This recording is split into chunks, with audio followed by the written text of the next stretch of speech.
everyone, and welcome to the Week 32 edition of Instant Replay, where I give you my take on the most controversial calls of the second-to-last weekend of the regular season. I'm Simon Borg. We start in Portland, where the Timbers had to settle for a 0-0 tie at home against Real Salt Lake, a result that hurts their playoff hopes, but the Timbers had two separate PK shouts that were not called by referee Mark Geiger.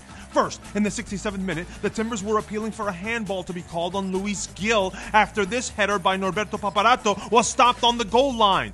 It was really tough to tell for sure on the replay, so just imagine being the ref and having to rule on this in real time and at full speed, but that right arm by Gil feels awfully suspicious. Then, in second half stoppage time, it was Nat Borchers who undoubtedly touches the ball with his arm, but he has little time to react to the deflected shot by Max Urruti, and the ball just pops up on him. I say it's ball to hand. Good no call from Geiger.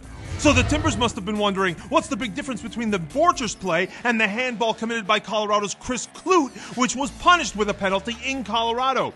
Well, they are different. Borchers, in my opinion, was in his natural motion of changing direction to chase the ball, while Clute looks to me like he's raising his arm to make contact with the ball. Referee Hilario Grajeda calls it, and Blas Perez puts away the game-winning goal for visiting FC Dallas.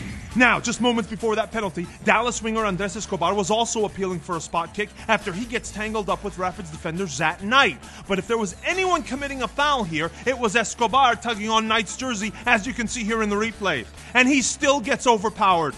Moving on, the Rapids may have been hoping for a penalty kick of their own in the 34th minute, but this very risky tackle in the box by Zach Lloyd on Colorado's Vicente Sanchez was a clean one in my opinion. He gets all ball. Good no call by the ref, who was right there.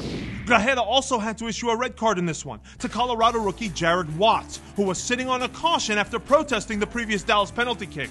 Well, when he stops a promising Dallas attack through that man again, Escobar, there's no doubt about the second yellow. There was also no doubt about that penalty awarded to Sporting Kansas City at PPL Park. It's the 53rd minute, and goalkeeper Zach McMath trips up Suni Saad, who was getting by him for sure. Referee Jair Marufa points to the spot, and Dom Dwyer backs his 22nd of the year.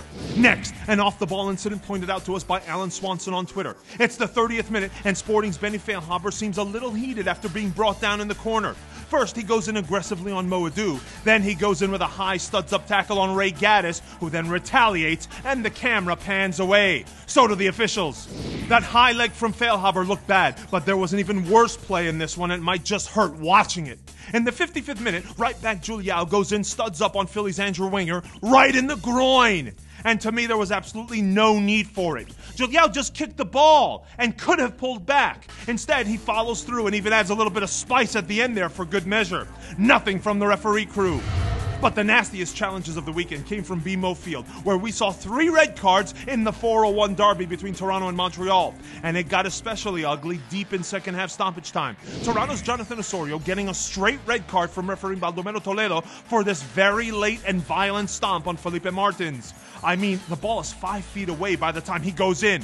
No choice for the ref there. Then, shortly after, it's Hassoun Kamara getting a second yellow for taking down Dwayne De Rosario from behind when the Toronto man was charging toward goal.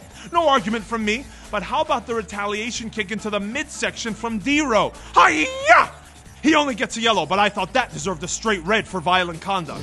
You've now seen 2 of the 3 red cards shown in this game. The other came earlier in the 82nd minute when Heath Pierce is dismissed for this tackle, which endangers the safety of Dama Duro. Now, you see Pierce make the case to the ref and to Aduro that he didn't touch him. But to me, if the tackle endangers the safety, it shouldn't matter how good you get him. And for that same reason, I would have liked to have seen a red card for a foul committed after only 5 minutes. Yep, it's Kamara again, and he goes in with a high studs-up tackle on Gilberto and only gets a yellow from Toledo. I thought that was worthy of a send-off. One last play to look at from this game. The Impact wanted a penalty kick in the 60th minute for what they claim to be a handball on the box on this header by Jack McInerney. But when I look at the replay, the ball looks to me like it comes off Colin Warner's chest. Good no call. But back for a moment to the Osorio stomp on Felipe. There was a similar play that took place at Red Bull Arena. It's the 83rd minute, and Jamison Olave stomps on the heel of crew midfielder Tony Chani with the ball long gone. He only gets a yellow. I thought it deserved a red.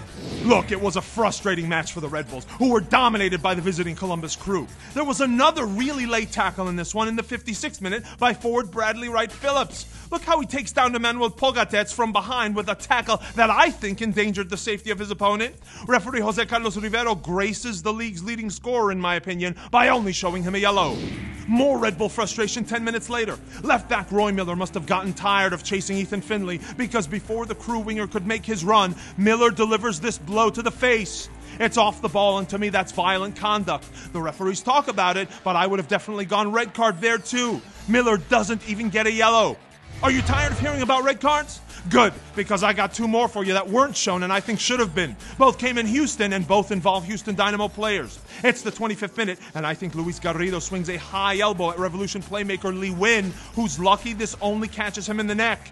I thought that could have inflicted some serious damage. Referee Ted Uncle only gives Garrido a talking to. Fast forward to the first minute of the second half. Look at how defender Jermaine Taylor pumps his right foot and goes studs up into Andrew Farrell. Uncle shows him a yellow, but I would have gone red for endangering the safety, and Farrell is forced out of the match just moments later.